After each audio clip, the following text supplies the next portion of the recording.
It took me 10 years to repay this debt of honor, not with tears, but with power.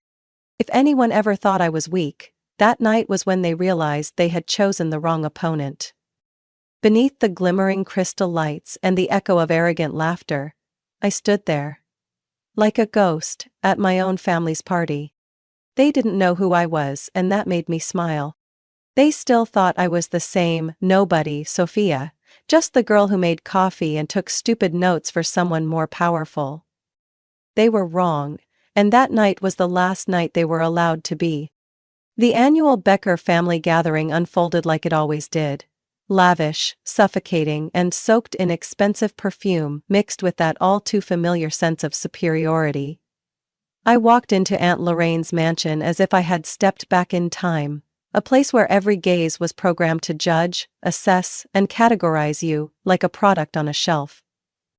My relatives, each dressed like they'd just stepped off the cover of a finance magazine, clustered in little groups, champagne flutes in hand, mouths endlessly bragging about multi-million-dollar deals, flashy job titles, and European vacations like proving their worth was an obligation.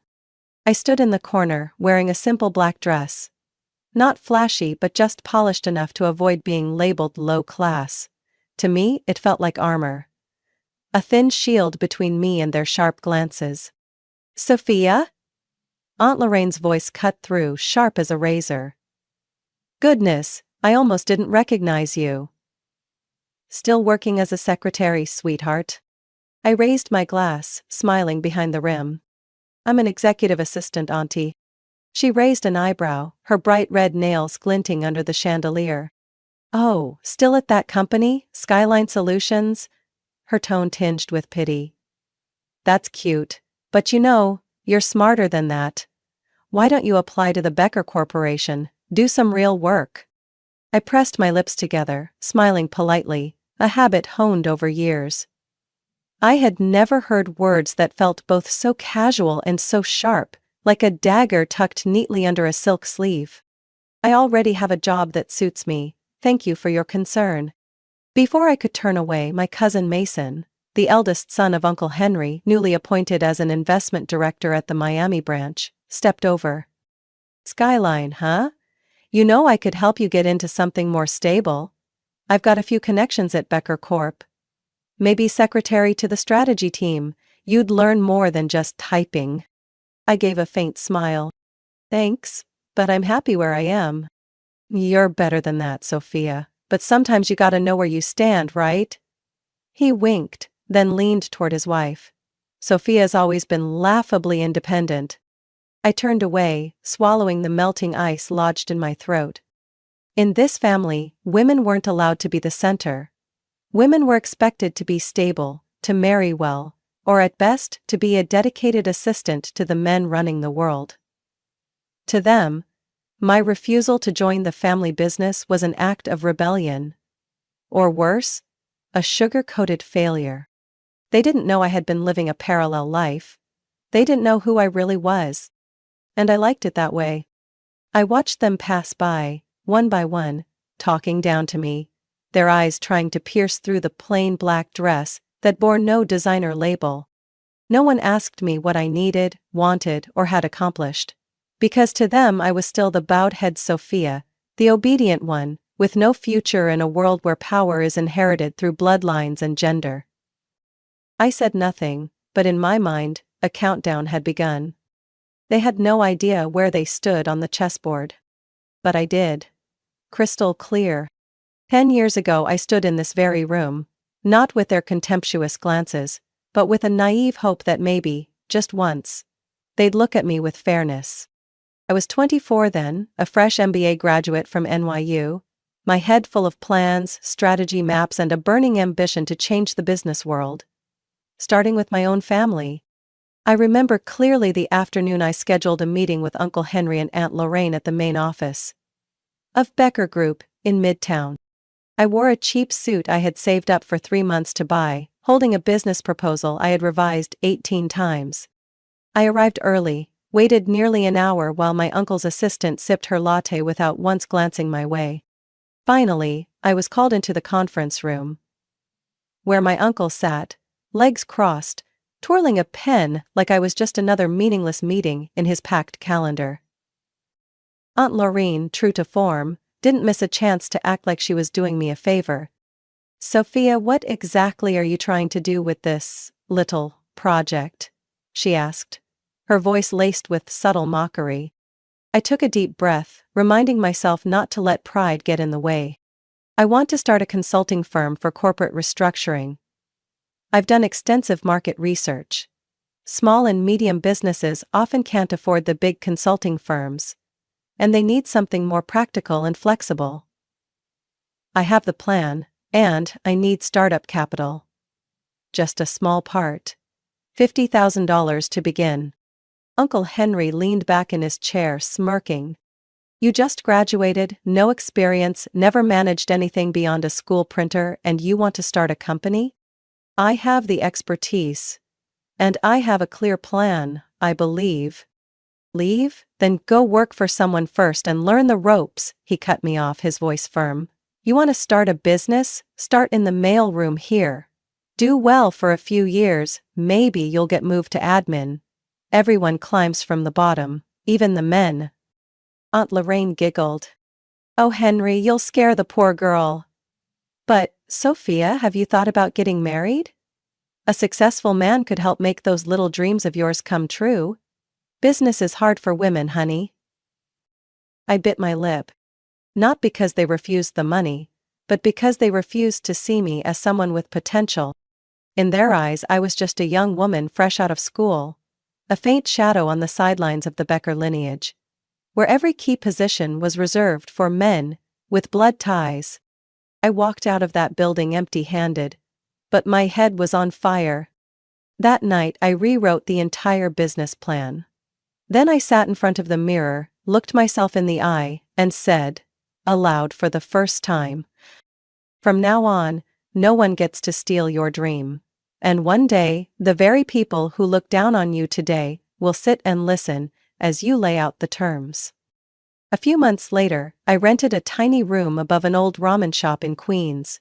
The walls reeked of grease, and I had to wear headphones at lunch to block out the clatter from the kitchen below. But I didn't care. I had an old laptop, the plan in my head, and one thing none of them had. The pain of rejection turned into survival fuel. I started by emailing every small business in the area. Auto shops, print shops, woodwork shops. Anyone floundering near bankruptcy. No one replied the first 2 weeks.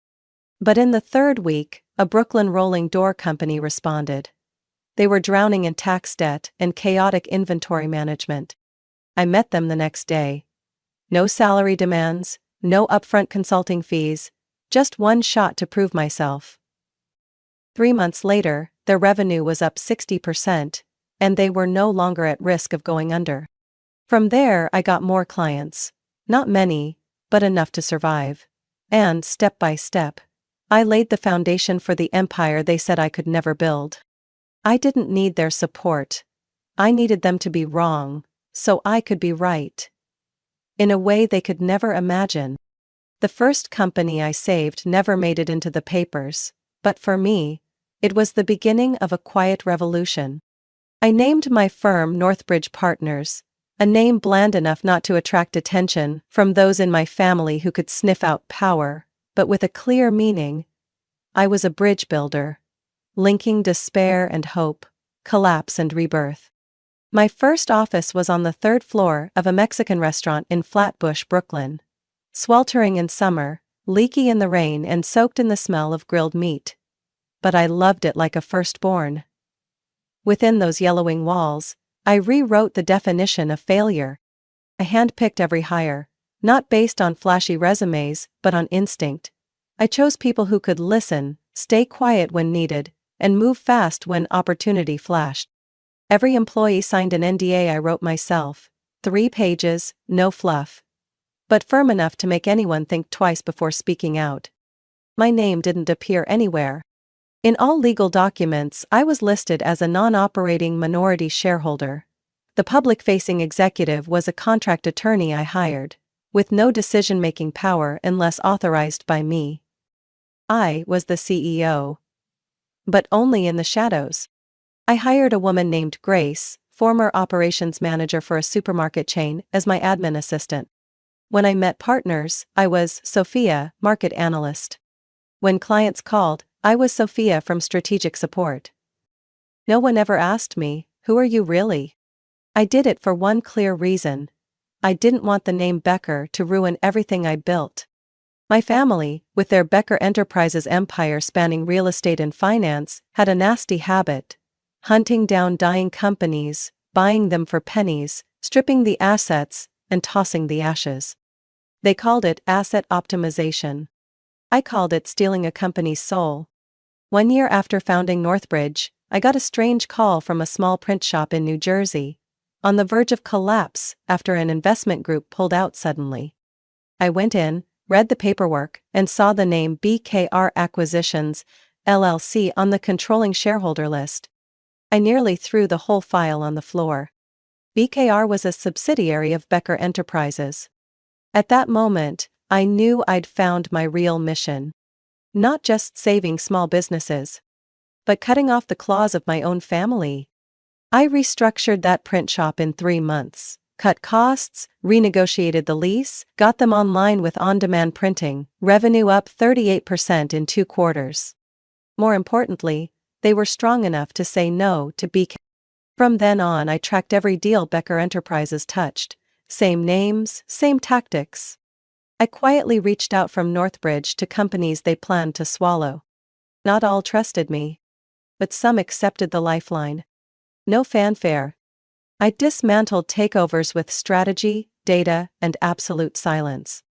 After 3 years, Northbridge opened its first branch in Chicago, then Dallas, then Denver, each under a different subsidiary name, all with my identity hidden. Every time I signed a contract with a company on the brink of being taken over, it felt like I was snatching a soul from the hands of death. And that death bore the name Becker. The funny thing is, once Uncle Henry himself walked into my Denver office to meet a potential client. I stood in the corner, holding a notebook, taking notes, head down, plain shirt, hair neatly tied back. And he didn't recognize me. "You there, where's the coffee?" he barked. I nodded and fetched it, then stood behind him, listening as he boasted about his ability to rescue markets with aggressive acquisition strategies. I smiled, a smile no one saw. I had built an empire. Not by being a Becker, but by being everything they were not. 10 years had passed, and no one in my family knew that the insignificant secretary they once dismissed was the very person who had been blocking them for a decade. And they were about to find out. Because the game was about to flip. The message popped up on my phone at exactly 10:37 p.m. that night, just as I was wiping off the last of my makeup after the family gathering. Urgent, Becker Capital requests a merger meeting with Williams, MFG, Northbridge CEO required to attend, 9 a.m. tomorrow. I stared at the screen, then I smiled, not the polite tight-lipped smile I'd worn all evening in my neutral-toned black dress. This was real. Triumphant, bitter, and liberating. Finally, they had come to the right door. Becker Capital, Uncle Henry's flagship company, had been chasing Williams Manufacturing for over a year, stalking every stock dip, every operational hiccup, waiting to pounce. But 3 months ago, Williams quietly signed a contract with Northbridge Partners. Since then, I had been the only person authorized to approve any merger or restructuring related to them. They didn't know that the damn consulting firm in their way was me. The next morning, I chose a charcoal gray suit, crisp white high-collar shirt, and black velvet heels. No jewelry, no unnecessary accessories. Just power and silence in every movement. Northbridge HQ was at 72 Spring Street, 27th floor, a modern glass building in the heart of Manhattan. No name on the door, no giant logo screaming for attention. We didn't need to flaunt. We were the shadow that big corporations feared facing, but couldn't avoid. Grace, now our chief operating officer, was waiting by the elevator. "The Becker team's here, your cousin. Carter looks tense. They're demanding the CEO, no one else. Perfect. The coffee ready? I asked, lips curling slightly. Their usual. Straight from that cafe chain you bought last month. I already told the receptionist, the assistant will bring it in. I nodded, adjusting my collar. Time to step on stage. The conference room doors opened at 8:58. The air inside was thick, tense as a drawn bow. Uncle Henry sat at the head of the table, shoulders square like a bronze statue, his familiar face now wearing an unfamiliar edge of urgency. On his right was Mason, my cousin, still fiddling with his phone. On his left sat Becker Capital's attorney, and across from them was Williams' representative, Mr. Joe Holloway, the same man who'd called me in the middle of the night 3 months ago, begging for one last shot to save his company. Everyone turned as I walked in, my velvet heels nearly silent against the polished hardwood. Grace followed behind, carrying a stack of documents. "Who are you?" Henry asked immediately, frowning. "We asked to meet the CEO, not an assistant." I walked to the head of the table, across from him, and sat without rushing. I opened my iPad and brought up the merger deck I'd finalized the night before. "You're looking at her," I said, calm and clear. "I'm Sophia Becker, CEO of Northbridge Partners, the one overseeing the entire restructuring of Williams Manufacturing." Silence dropped heavy in the room. Mason looked up, his mouth slightly open, words caught somewhere inside. "No way," Henry growled. "You're a secretary, a junior staffer, the one who quietly blocked 4 of your acquisitions over the past 3 years. I cut in, eyes locked on his. Peterson Logistics, Aerotech, Greenline Foods, and now Williams. All rescued. Before you could gut them. You think this is a game? You're playing with the entire family." Mason shot up. "This is a joke, right? Some staged act?" I snapped my fingers. Grace immediately pulled up the financial overview on the large screen. "Northbridge currently manages over $84 billion in corporate assets. We hold a 91% restructuring success rate. The documents in front of you are the only conditions under which a merger with Williams can proceed. Without me, this deal dies on the spot." Henry's face turned purple with rage. He looked at me as if I had just killed the soul of the family. "You dare destroy everything we've built?" "I'm not destroying. I'm rebuilding. I'm fixing. What you people only know how to ruin for profit." Joe Holloway cleared his throat softly.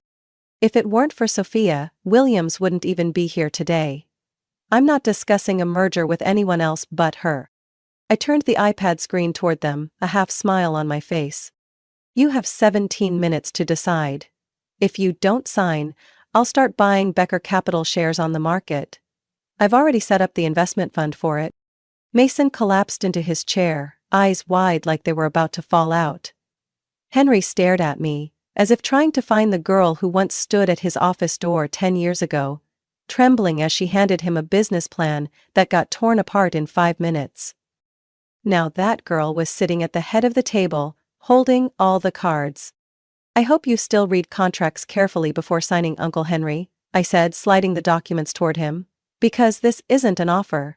It's the final condition." Uncle Henry clenched his jaw but didn't touch the leather-bound folder lying on the table. Mason sat frozen, while their attorney's hands trembled slightly as he flipped through the pages. The air in the room was so thick, one spark would have been enough to set it ablaze. I stood up and walked to the screen. With one light tap on the tablet, the full profile of Northbridge Partners appeared. Growth charts, a list of successful restructurings, a network of branches in 14 cities, and the final number that drained color from every face in the room. $122 billion. In assets under management.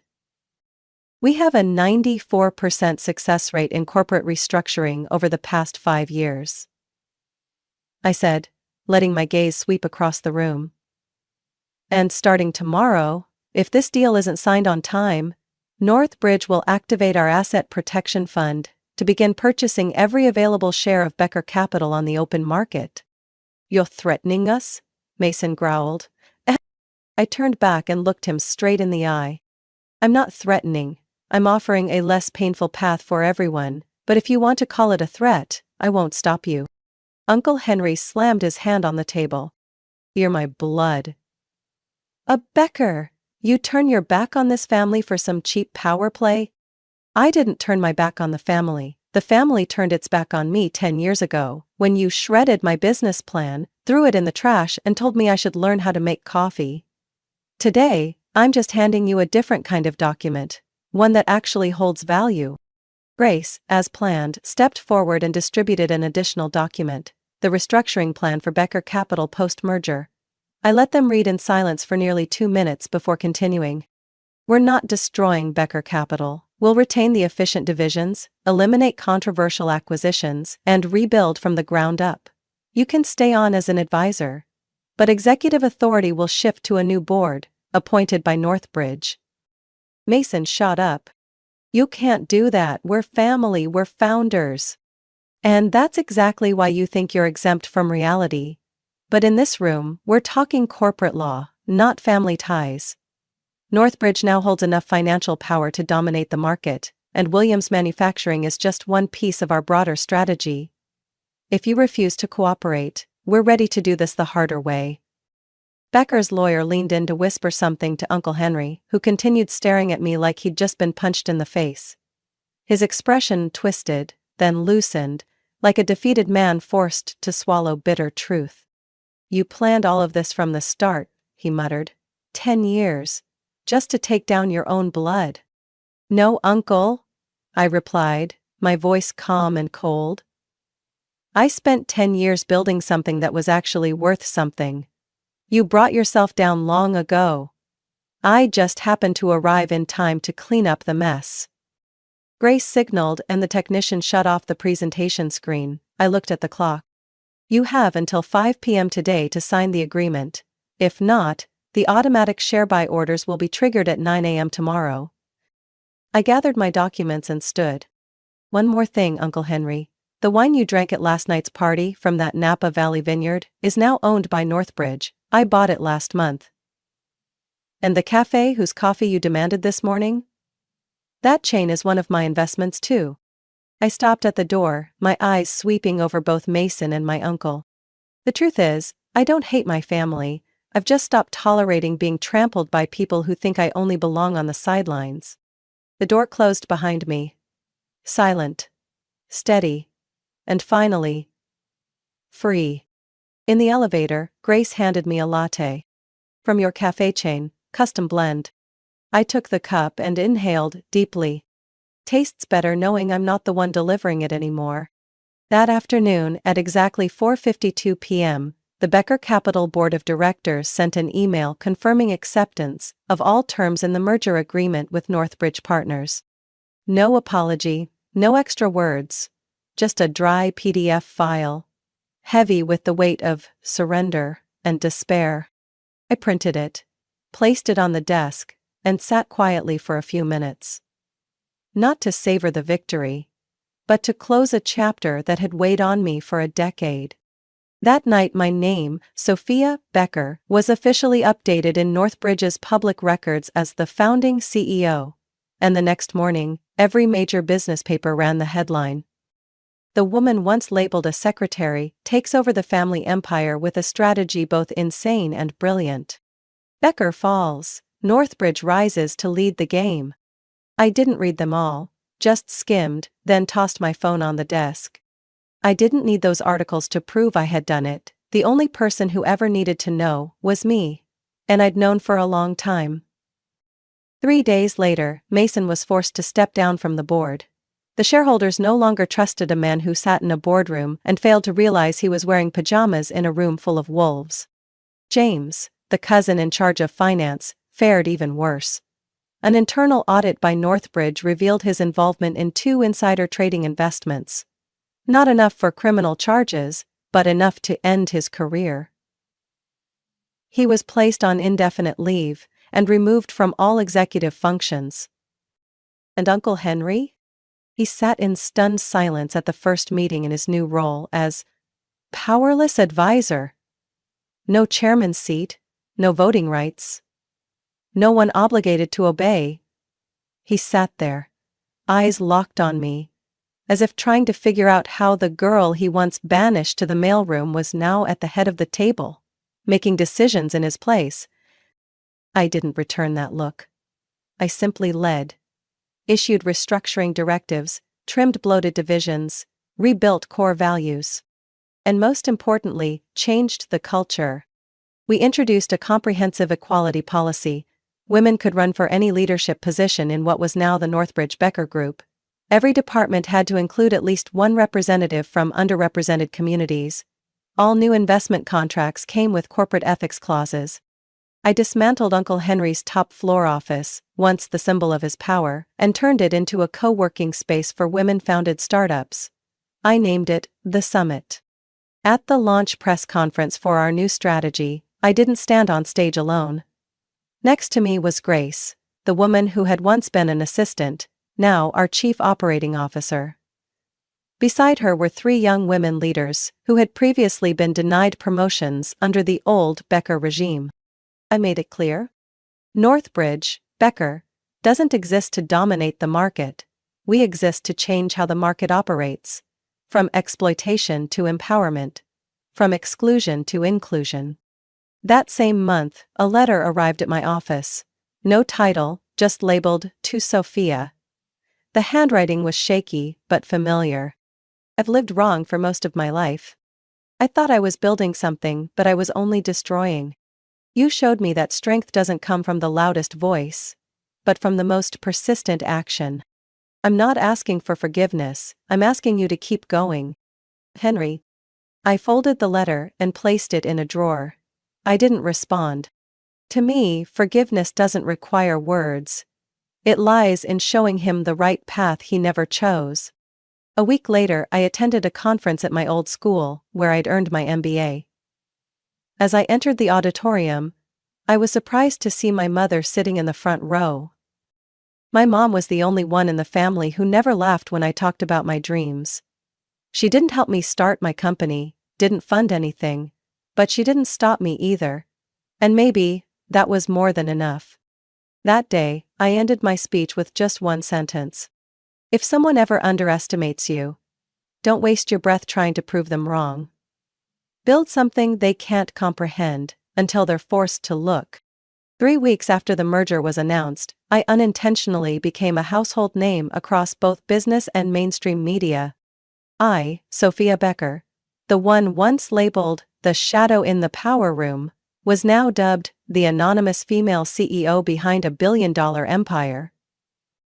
Forbes named me one of the top 10 most influential figures in corporate restructuring for 2025. CNBC aired a nearly 40-minute feature titled "The Woman Who Took Down Her Family, with Quiet Strategy and Cold Precision." I read all those words with a strange feeling. Not joy, not pride. Just like watching a version of myself being dissected, analyzed, and put on display, for sale, in the marketplace of opinions. While the world was talking about me like a symbol, the one person I wanted to hear from the most remained silent. Until one night. The message came while I was sitting on the 27th floor balcony, watching the stream of people below, tiny as ants. My phone buzzed once, and I saw the name that made my heart skip. Mom. Just one line. I always knew you'd prove your worth. But what makes me proudest is that you never needed anyone's approval to know you were enough. I buried my face in my hands, eyes burning. After all these years of fighting, pushing forward, silently swallowing every bitter word, I had never cried.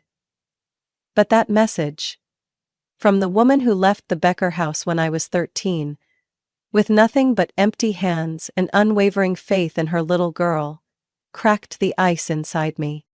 Since my identity went public, Northbridge's inbox overflowed with speaking invitations, interviews, partnership offers. But what mattered most to me wasn't in those lists. It was the handwritten emails, the hastily folded letters, the shaky texts from young women, many I'd never met, calling me their inspiration. A 26-year-old from Minnesota. I was denied a promotion because I didn't communicate well enough with the male leadership. But because of you, I won't give up. A single mom from Texas. I used to think women like me would always just be assistants.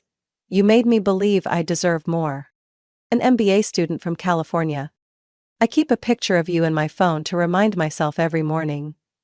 They don't have to believe in me. I just have to believe long enough for them to not be able to deny it. I printed those letters and covered the glass wall of my private office with them. I called it the wall of proof, not proof of success, but of real impact. A few weeks later, I was invited to speak at the Women Rebuild Business 2025 conference in San Francisco. For the first time, I stood on stage not as CEO of Northbridge, but as a woman who had once been dismissed, laughed at, and made invisible in her own family. The room was silent as I spoke about that year, the year I walked out of Uncle Henry's office with a shredded business plan in my bag, swearing I would never beg again. I didn't sugarcoat anything, didn't use fancy language, I just told the truth. I'm not great.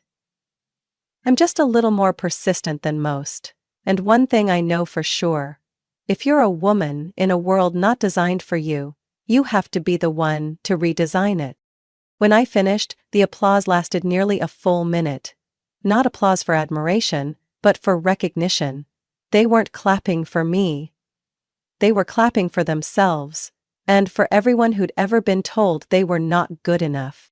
After that speech, I launched a scholarship program called Legacy from the Margins for girls dismissed because of their background, their gender, or because they didn't follow the traditional path. Within 3 months, over 2,000 applications poured in. And in every one was a story, a dream that had never been allowed to speak. I read every single one, not a single one missed. One late afternoon, as I was reviewing the final shortlist, Grace walked into the room with a very peculiar smile. "There's a surprise guest waiting for you in the conference room." "Who is it?" I asked, without looking up from the file. "Someone who once told you to learn how to make coffee before dreaming of becoming a CEO. I looked up. My heart wasn't pounding. I just felt at peace. Let him wait 5 more minutes. Let him know what it feels like to be dismissed. Grace nodded and stepped out. And I, Sophia Becker, the one once labeled invisible, stayed seated under the golden sunset, continuing to read applications. Because the empire I built wasn't for revenge, but to revive suffocated dreams, one person at a time. 3 months after the merger, Uncle Henry submitted his official retirement letter. No farewell party, no ceremony. Just a thick envelope, neatly placed on my desk, delivered through Grace on a Monday morning.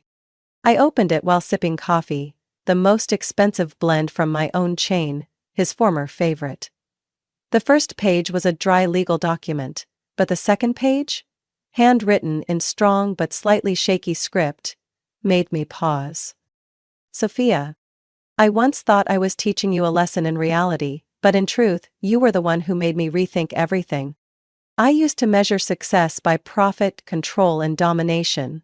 But you chose to build, protect, and restore. I didn't understand that, not until it all fell apart. You didn't just prove your capability, you taught me something I never learned in my whole life. Real strength comes from knowing how to limit your own power. Thank you for not being like me. And thank you for doing it right, Henry." I folded the letter and placed it in the top drawer, alongside my mother's message and the handwritten notes from young women I had once helped. Not to preserve the past, but to remind myself, whenever I start to doubt, the best revenge is becoming the version they never thought could exist. As December approached, a strange idea came to me. The Becker family gathering. I, the one who had been left off the decision-makers list at every party, who once stood in the kitchen pouring wine for people who couldn't even remember my job title, now owned the very empire they thought would be passed from father to son. And I decided, this year I would host that gathering. The venue? Not Aunt Lorraine's mansion, not Mason's yacht, and definitely not the usual 5-star hotel. I chose the 27th floor conference room of Northbridge Becker headquarters. The room where I once stood behind a door, quietly taking notes, where I once carried coffee no one cared to acknowledge. I ordered the room to be cleared and redecorated. Not lavish, not flashy. The old leather chairs were replaced with handcrafted wooden seats. On the walls, I hung photos of the companies we had saved from bankruptcy, each a testament to faith in the survival of small business. At the center of the room was a round table. No head seat, because from now on, no one gets to sit above others just because they bear the name Becker. When they began arriving, Mason, James, Aunt Lorraine, even some I hadn't seen in over 5 years. The air was tense and cold at first. I smiled. Welcome to the new home, where everyone sits as equals. Mason looked around, trying to hide his discomfort. Are you really planning to make this the new tradition? No, I replied. I'm not creating tradition. I'm breaking the wrong ones to start something better. Aunt Lorraine let out a faint laugh, this time without sarcasm. Well, the food is excellent. So is the coffee. From your investments, right? All from businesses that once nearly went bankrupt, now they're strategic partners of Northbridge. That night, after everyone had left, I stood alone in the conference room. Cold wind swept in through the floor-to-ceiling windows, carrying memories buried in a decade. I walked to the corner of the room, where 5 years ago I had once stood, nervously holding a tray of drinks. I placed my hand on the table. It felt cold, solid, and familiar. Only this time, I didn't have to bow. I stood tall. The next morning, Grace walked into the office with a copy of the Wall Street Journal. On the front page was a photo of me standing among a crowd of young women entrepreneurs, a soft smile on my lips, fire in my eyes. The headline read, "The woman once forgotten, now reshaping the future of business." Grace placed the paper on the desk, smiling. "Did you read it?" I shook my head, turning my chair toward the window. "No need. I don't need anyone's validation anymore. I have an entire empire running on the vision I wrote down 10 years ago. That's enough." I, Sophia Becker, was not just a CEO. I was someone who had once been rejected, buried, and rendered invisible. And now I stepped into the light, not to be seen, but to light the way for those still hidden. My story began in silence. But it will continue with the voices of thousands more. And this time, no one will be left behind a closed door. The story of Sophia Becker is a living testament that persistence, intelligence, and resilience can overcome any prejudice or barrier, even those built by your own family. Dismissed, excluded, and denied for a decade, she didn't choose revenge through hatred, but built an empire through quiet, unwavering action. In a world where women are often cast into secondary roles, Sophia proved that true power doesn't come from the seat you're given, but the one you create for yourself. What do you think about Sophia's journey and her courageous choices? Share your thoughts in the comments below. Don't forget to follow our channel for more heartfelt, real-life stories about family and resilience.